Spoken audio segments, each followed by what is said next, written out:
Yes, sir. Welcome to the Vol Bros. My name is Evan. This is my brother Rustin, and we are two Vol Bros who are actually bros in real life. And I haven't messed up our intro in about 4 or 5 episodes now, so I'm pretty proud of myself. Um, it is football time. It is football time. Florida's getting beat. It is a great night to be a Vol Bro. And so we're super excited to have everybody with us this evening. We're going to talk about the Virginia game this Saturday. We're going to preview that, answer 3 quick questions about that. Then we'll look at our college football pick'em challenge. All the picks we had for week 1. We had a total of 33 entries, so that's exciting. So we look forward to seeing how that shakes out. I may or may not be regretting my Florida Utah pick right now. We'll see what ends up happening there. So Rustin, our first question, and if you're watching, we would love for you to answer this as well in the comments. We'd love to hear your answer to these. Hey, Zach, welcome with us, buddy. He said, "What's up, all bros? How's it going, man?" Doug said, "Go Big Orange." Absolutely. Yes, man. 2 days. 2 days. I'm so excited. I'm so pumped. So, Virginia, Saturday, Nissan Stadium in Nashville. They did checkerboard in the end zone, although they didn't put down 2 coats. You can see the green through it. That's okay. It's still the spirit that counts. Kind of the effort. I was going to say the effort matters, but it wasn't that great of an effort. We're talking about the same people that drafted Will Levis, so effort's not the highest priority for them. That's a good point. Zach said, "I told you Utah was going to kick Gator butt." They are right now. That's for sure.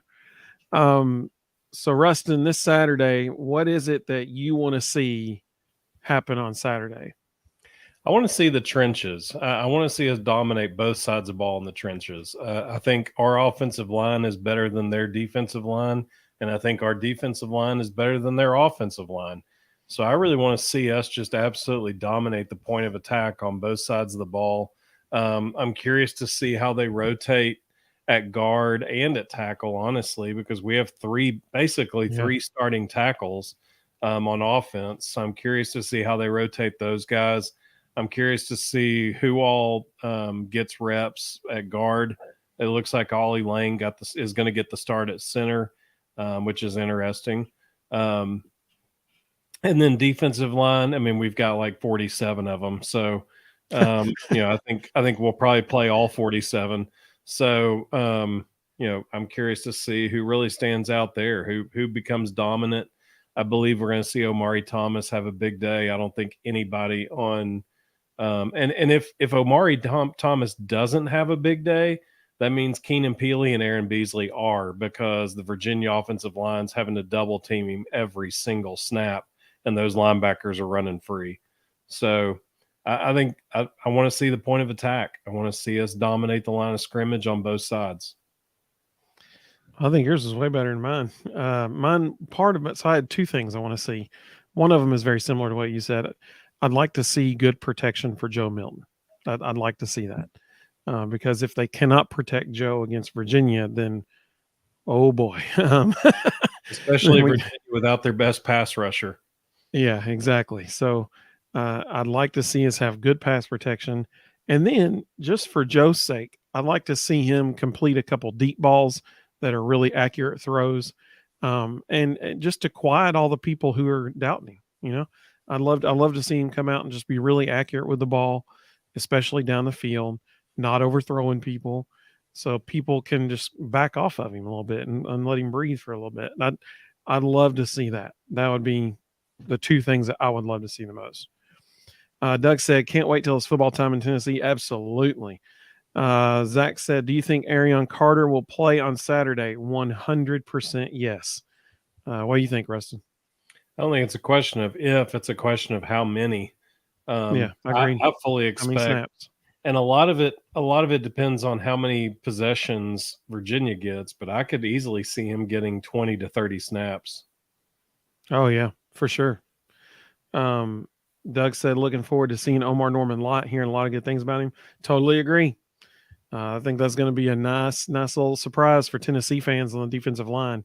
It would not shock me if he gets a sack on Saturday. I guarantee you he'll be in the backfield a lot. So we'll be hearing his name called. That's for sure. Quarterback hurries and Hopefully Yeah. a sack or two. That'd be awesome. In the last 2 weeks, I've seen Josh Heupel, Rodney Garner, and Tim Banks all mention his name. Yep. You're That's a good sign. you're showing out when pretty much every coach with a microphone is talking about you. Absolutely. All right. So our second question: which player for Tennessee will have a big game?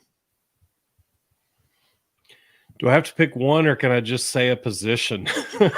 Because That's fine with me. Hey, it's our show, man. We can do whatever we want. because I think you can just insert name, and every single running back is going to have a huge day. Again, I just don't. I don't think Virginia's defense is very good, and their best defensive lineman isn't playing.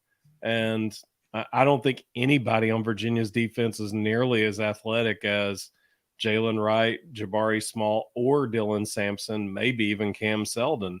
So I think that's going to be name your number, how many carries those guys get, and how many yards they get, and how many scores they get. Because I think they're just going to run wild all day. So mine, I still honestly, even as we're sitting here talking about, I don't know who I'm going to say, but there's a lot of different people I would like to say, but I'm going to be so boring and so bland. I'm going to say Javonte Spraggins. I think that he is going to have a great game. I think it's going to be like a statement day for him of putting everybody on watch. Like, okay, I'm one of the best linemen in the SEC.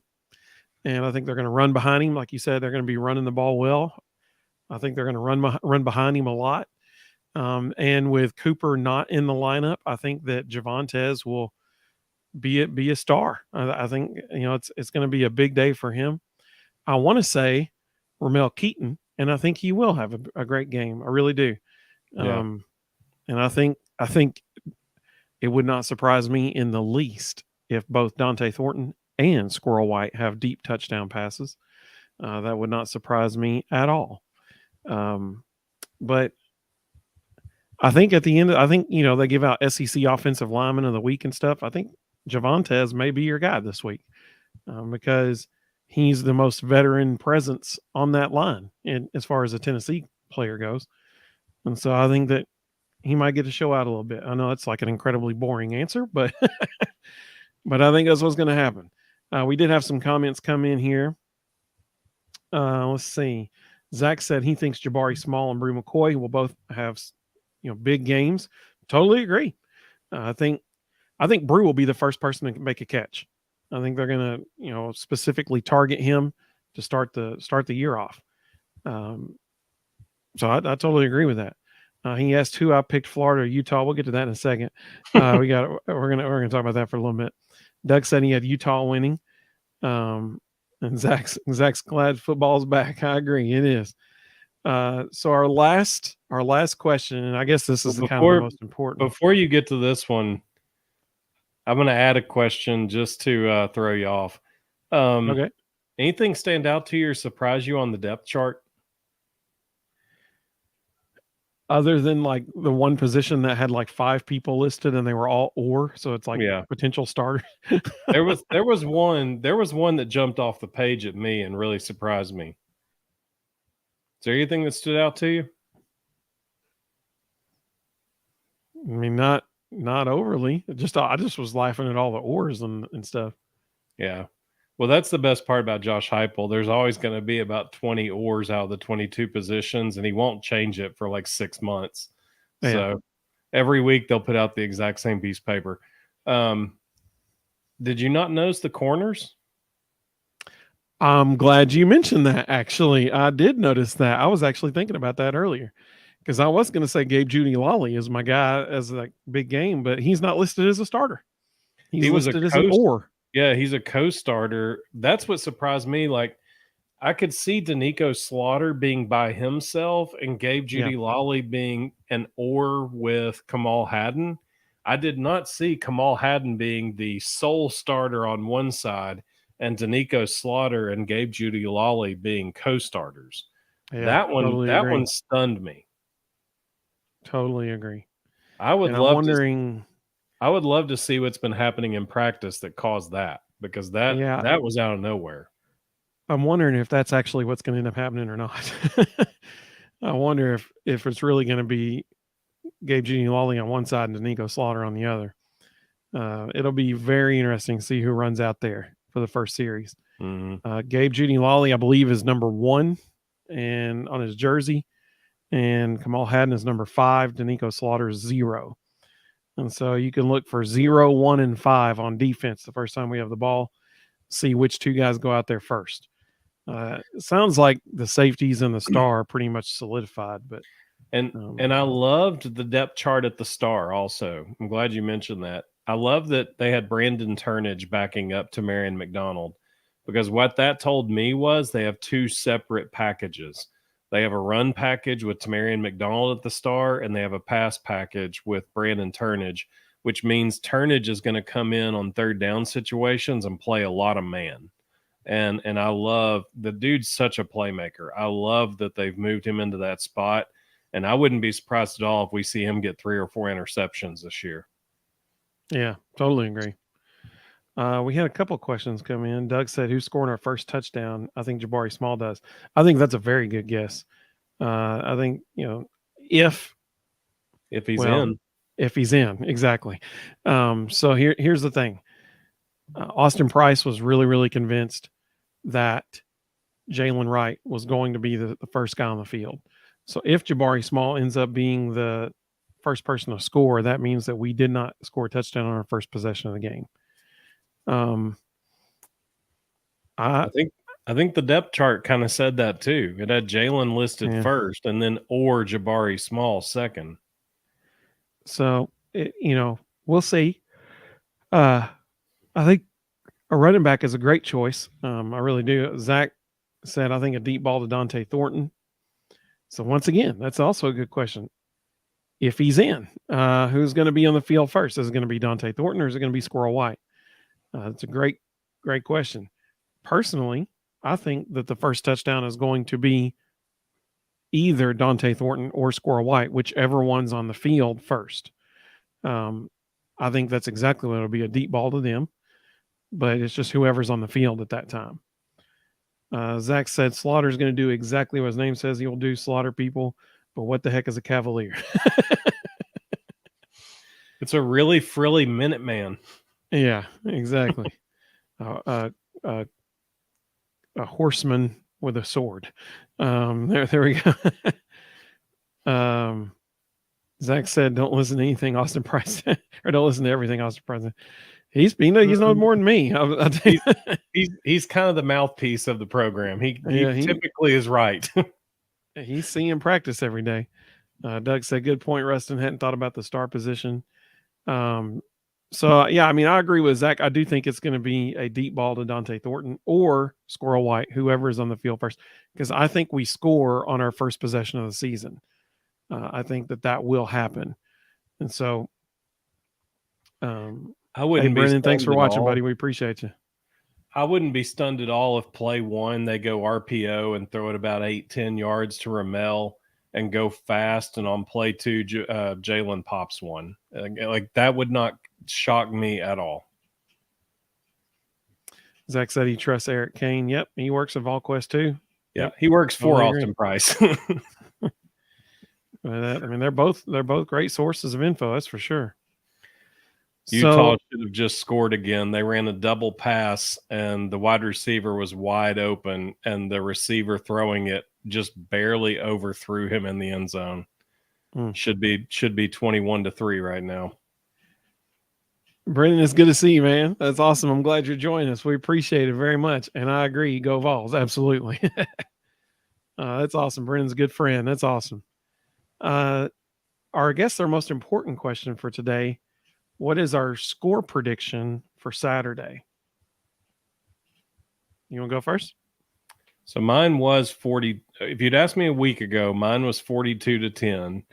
And then I found out that their best defensive player wasn't playing. So now it's 59-10. I love it. I love it. 59-10. That's Rustin's prediction. I'm going to say, I'm going to go 45-17. That's my prediction. if our defense gives up 17 points, we got issues. Like I was struggling to even say 10. I almost said 59-3. Well, I guess I got to see it to believe it at first kind of guy. Like I know the front seven is going to be better. I know that. But on that depth chart, every single one of those defensive backs were out there last year. And so they got to prove it. They got to prove they've gotten better. Well, my thing is, I'm not saying our defense is going to be that much better. I'm saying Virginia's offense is that bad. Yeah. I mean, they're starting. They had to have basically an open tryout for quarterback, and a dude their who quarterback never left the played a team. snap at the FB or FCS level is starting. You know, he had a really That's typically not career. a good situation for a football team. He had a really stellar career at Monmouth, but this is a little different. Yep. Well, I mean, I think, late in the fourth quarter, a little garbage time touchdown, something like that. So I'm going to go 45-17. I do think, I 100% think it could be worse than that. I think that if Heupel wanted to, he could make it 50, 60 something points if he wanted to. I think he'll take the foot off the gas late in the third quarter. That's my personal opinion. As an act of kindness to Virginia after coming off what happened on their campus last year.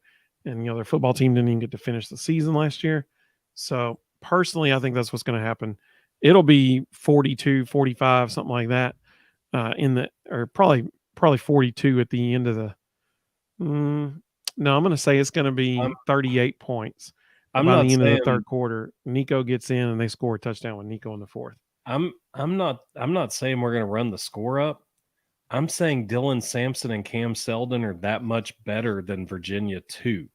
Oh, yeah, I totally agree. And even when we put our second and third stringers in, our third and fourth string running back is better than every starter on Virginia's defense. So it's not really going to matter if we sub out. We're still going to score. Yeah, that's true. You're exactly right. Yeah.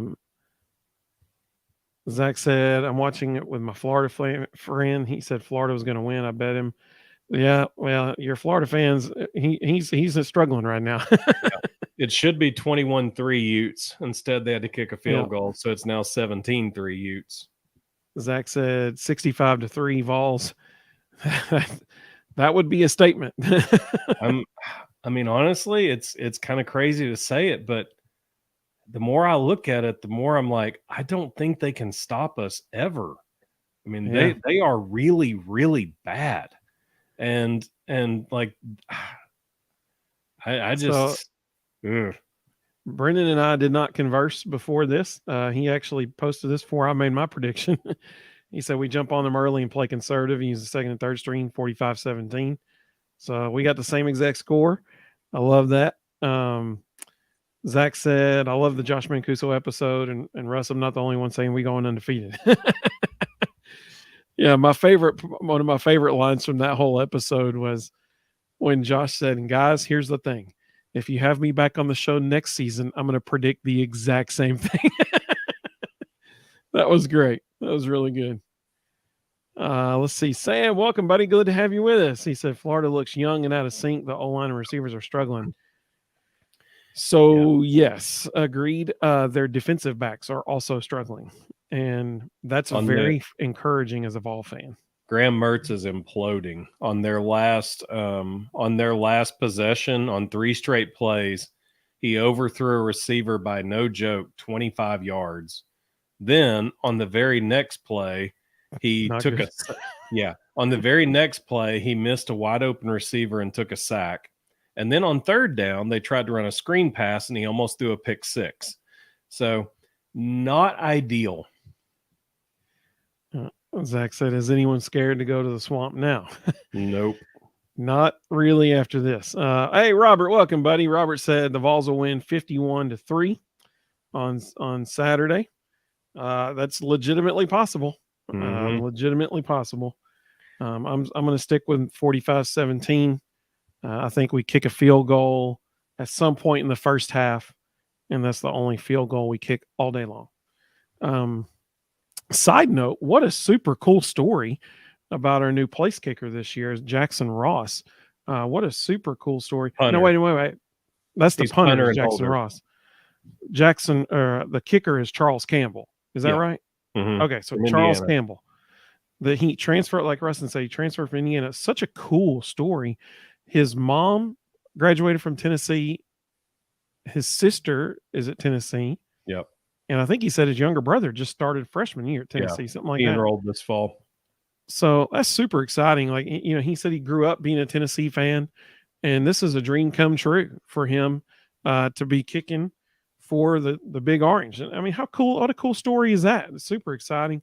It's super easy to root for him this year. And he's a Nashville kid. It's the beauty of the transfer portal. He wasn't good enough to play at Tennessee out of high school, and he worked and became the starter in Indiana and had a good career, and now he's getting his shot to come back to his home state. Graham Mertz just missed another wide open receiver and took another sack. Graham Mertz may not be the starter by the time it gets to us. Let's see here. Zach said, "Did you read the letter from Jacob Warren?" Okay, I have not yet, but I saw it and I want to.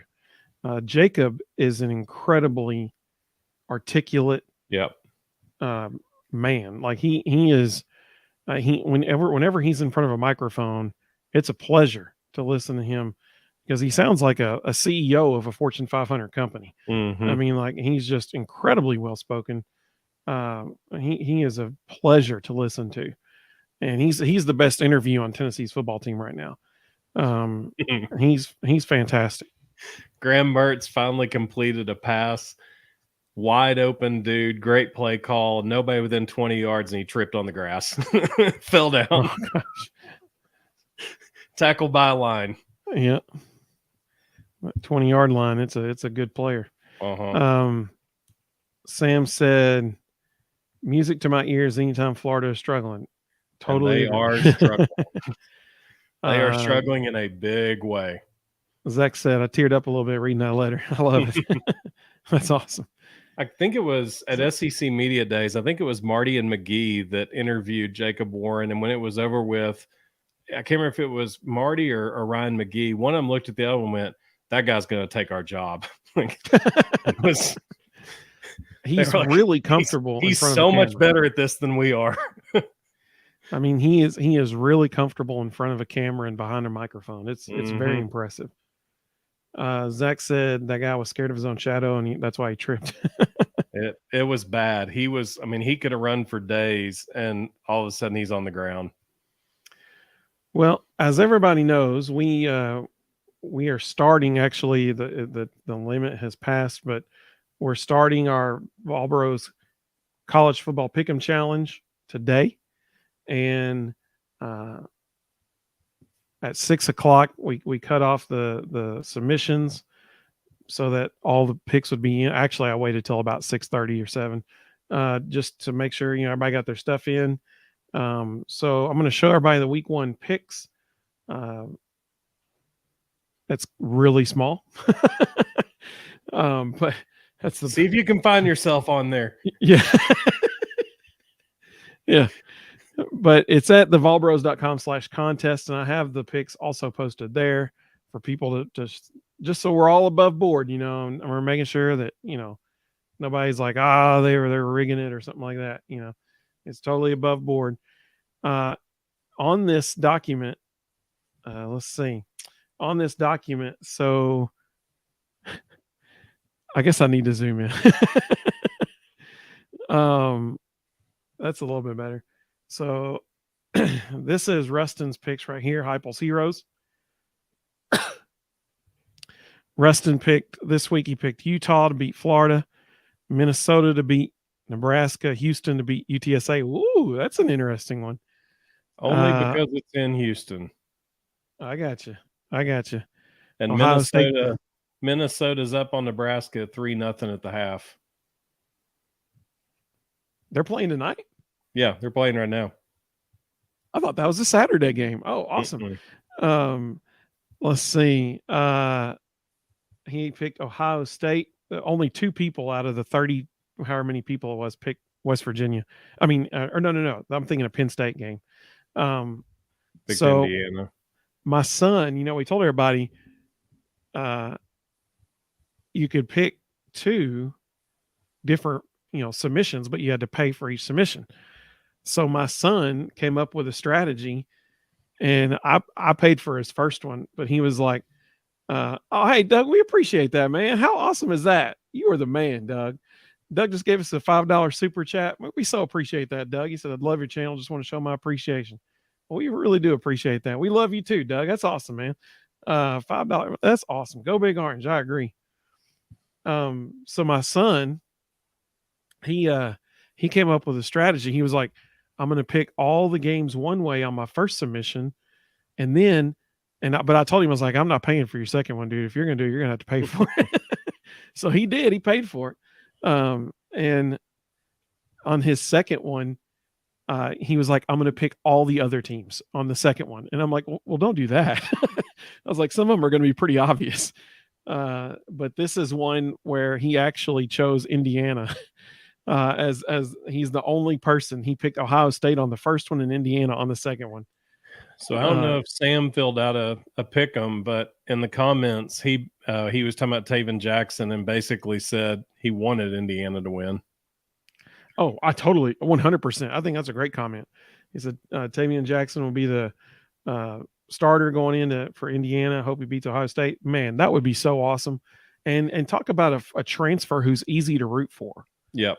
I mean, Taven Jackson is a guy that all Tennessee fans can root for because there was no bad blood at all when he left the program. He had such glowing remarks for Heupel and Halsley and his staff.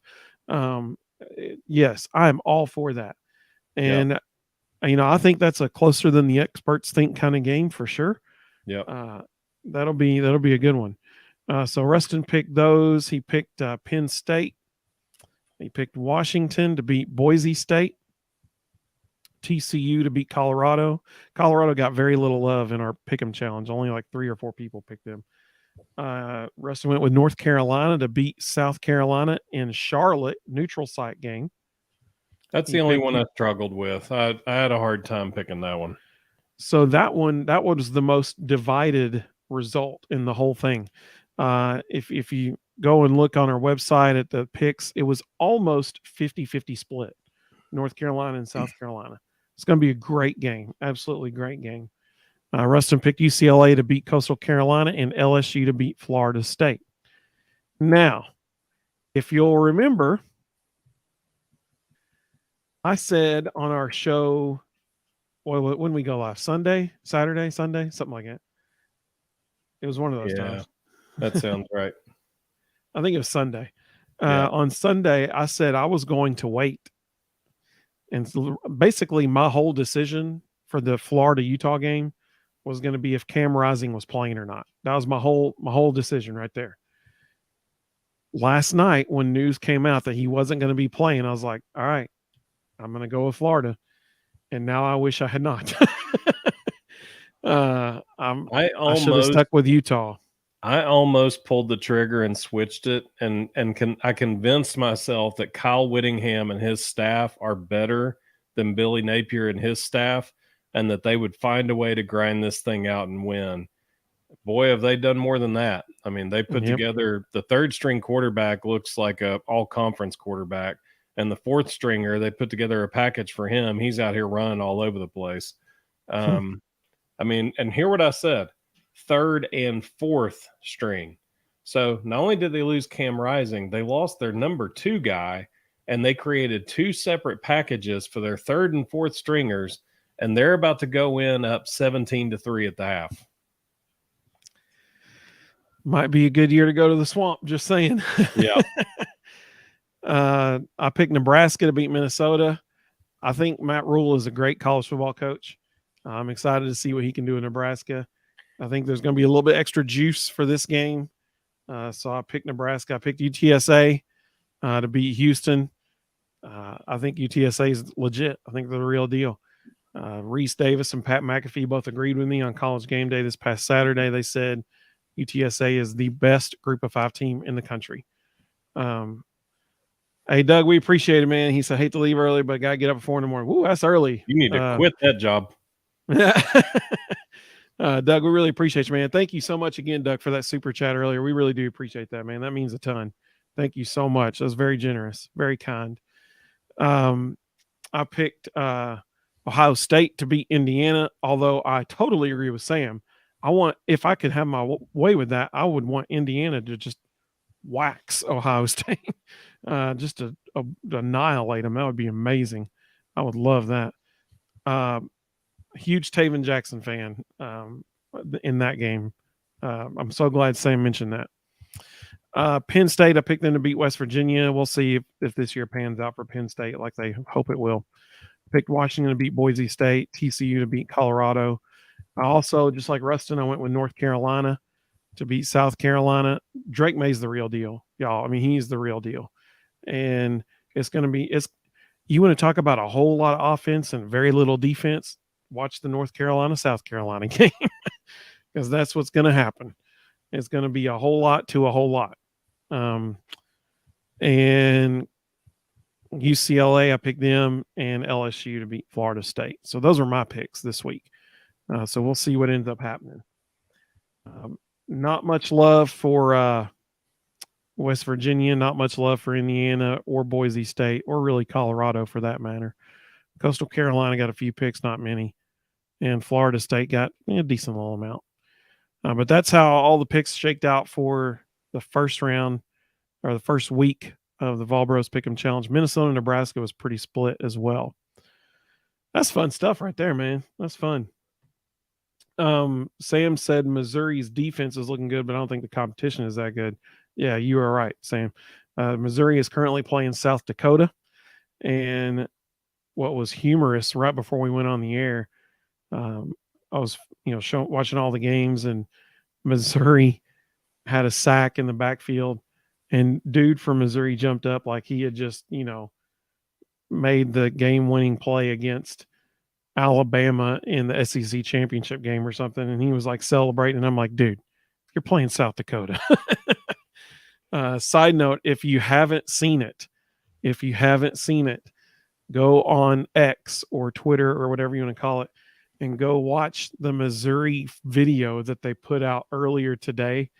It is the most cringiest thing. It is so sad. Somebody said this looks like Butch Jones made. There was the inspiration here, and because he essentially did. Yeah, it's not a whole lot of difference between him and Eli Drinkwitz. It's not good. We actually, I quote tweeted it earlier today, and with a little GIF above it. It's not good, y'all. It's not good. Y'all got to check that out. Mr. Jones, welcome, buddy. Welcome. Good to have you. He said, what if the Vols have a top 10 defense to go along with Heupel's offense? Now, how dangerous do they become then? They are hoisting a national championship trophy. Yeah, is that they're the number one team in America if that happens. Yeah, absolutely. That's exactly. And they'll go as the defensive line goes. If the defensive line is as good as everybody thinks they're going to be, who knows? If the defensive line is consistently getting pressure without having to send Aaron Beasley and Keenan Peely, all of a sudden that secondary gets a whole lot better. Yeah. And so that's going to be a really, really big factor in their success this year. Well, that was fun. Once again, man, Doug, you're the man. Thank you so much for that super chat. We really appreciate that. That is so cool. We appreciate everybody. I told Evan before this started, every Vol fan watching the Florida game right now should feel really good, because if the third string quarterback at Utah with a very average wide receiver core, and they're playing without their starting tight end, is just picking Florida apart, what do you think Joe Milton and our receiving core is going to do to this bunch? It's going to be a very long day for Florida. Absolutely. There were a couple plays in one of the drives earlier for Utah that, I mean, the dudes, they were just running wide open. There was nobody even near them. Still are. That hasn't changed. I mean, you got to be feeling good about it if you're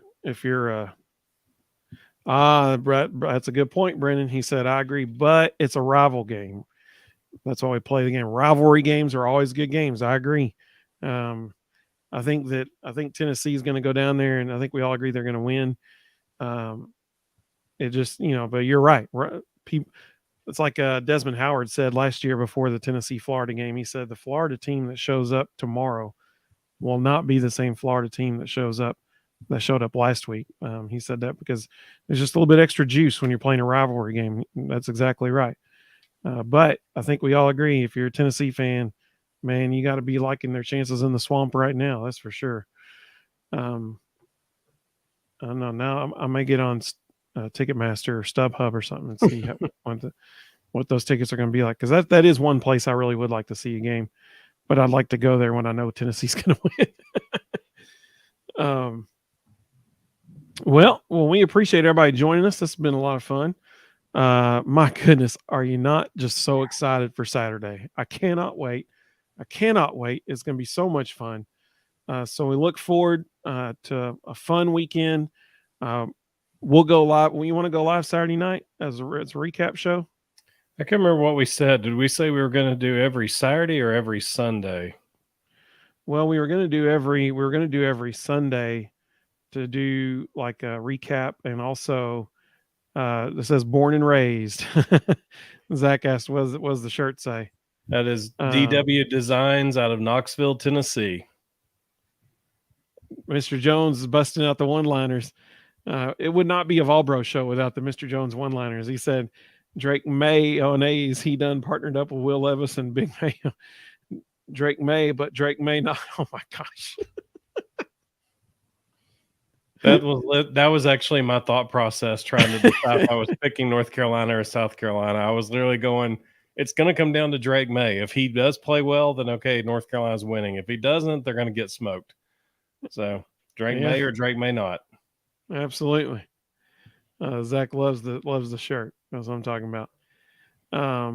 Check out DW Designs. Rustin knows the owner of that store personally.